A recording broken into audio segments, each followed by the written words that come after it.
My name's Professor Rebecca Earley. I'm a trained textile designer, printed textile designer that works in fashion. I produced my own label in the mid-90s and then moved into teaching and research. And I now research on sort of quite big consortia projects around sustainable textile design, strategy, and design for cyclability.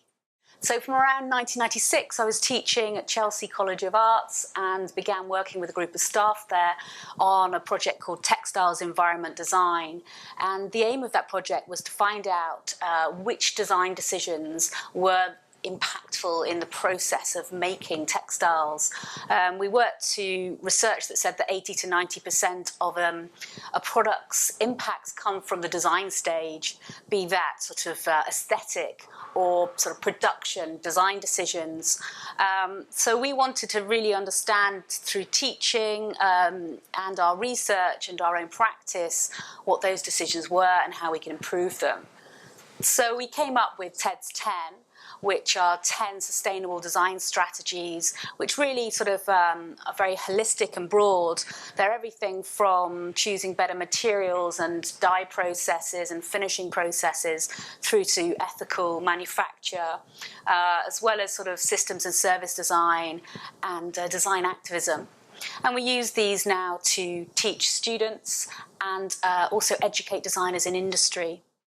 So what we encourage is a whole life cycle approach to a design project, understanding that every decision that they make has an impact somewhere down the line, and trying to minimize that impact. So it's not just about designing the product and choosing the right materials, choosing how dark the color should be, or whether or not that material should have a particular kind of finish. It's also about who will wear that product, how long they'll own it for, how will they clean it, how will they repair it, and what happens to it at the end of life. And we're proposing that designers are in charge of all of those sort of decisions, and they can affect and influence the entire life cycle of the product. But I think we're also moving very much into a more holistic approach now and away from solely concentrating on the textile and fashion product and into the mindsets of the designers and of the consumers. So what we're sort of seeing is, although it's quite simple in some respects to improve a product's performance, it's not so simple to change the minds of the business infrastructure and the major stakeholders, nor the minds of consumers who are really happy to consume and time again products that they don't use very much. So we're now extending the work we do at TED into examining the role of the designer in changing mindsets and habits.